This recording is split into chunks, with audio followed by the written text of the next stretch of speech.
John Donne by Macy Tierney, Lena Assad, and Carrington McMaster.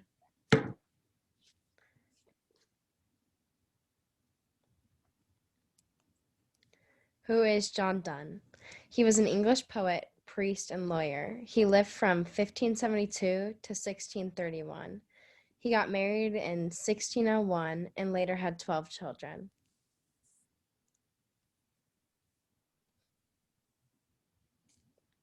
More about John Donne. He was the most independent of all of the Elizabethan poets. He was the founder of the metaphysical school of poetry. He had three of his children died before the age of 10.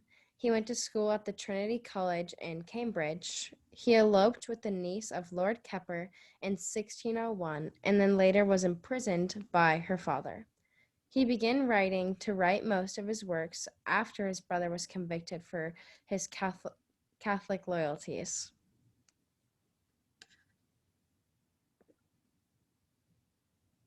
His inspiration. After his brother was convicted of Catholic sympathies and died in prison, that's when John got most of his inspiration and wrote some of his best writings about religion. While in Egerton's service, Donne met his future wife, Anne More. The two married in secret in 1601. Many of Donne's works are inspired from his relationship with his wife.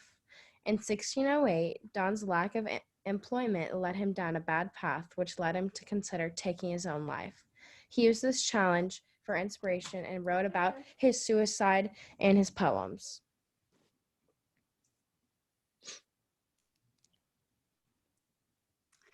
His writing style. Donne was considered the master of metaphysical conceits, which is an extended metaphor that combines two completely different ideas into one idea.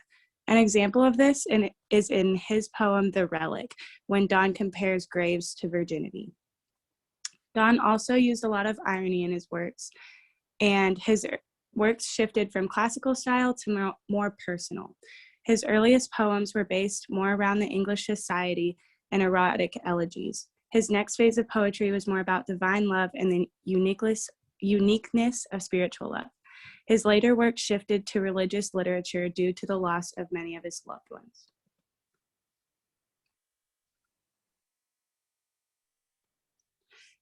He wrote 5 types of poetry.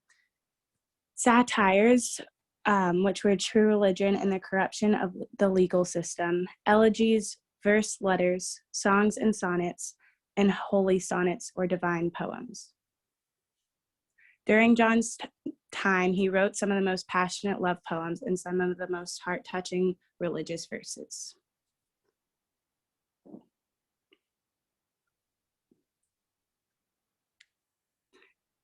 Quotes. One short sleep past, we wake eternally, and death shall be no more. Death shall shout that. Holy Sonnet 10. This first quote was from one of his more religious pieces. It is describing the resurrection of the dead in Christianity. He expresses that death should not be proud of its ability to kill. No man is an island entire of itself. Meditation 17. In this quote, Donne expresses that no one stands alone and everyone is connected to others, and that the death of one person affects all of humanity.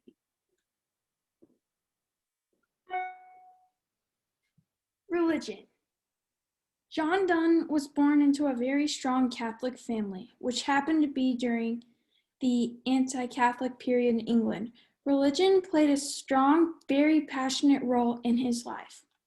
In 1612, he gave up his Catholic faith and entered the Anglican Church.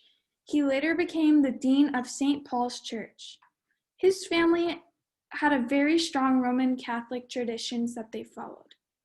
John questioned his Catholic faith after his brother was convicted of Catholic sympathies and later died in prison.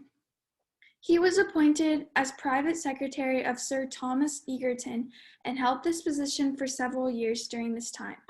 He converted to Anglicanism. John Donne accomplished many far-ranged accomplishments during his lifetime.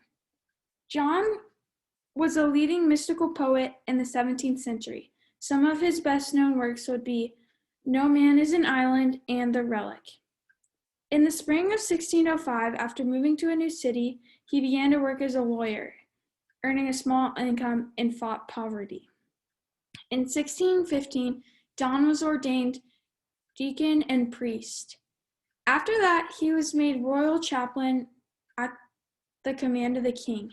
In that same year, he was recognized with the degree of Doctor of Divinity at Cambridge University. This is our works cited page.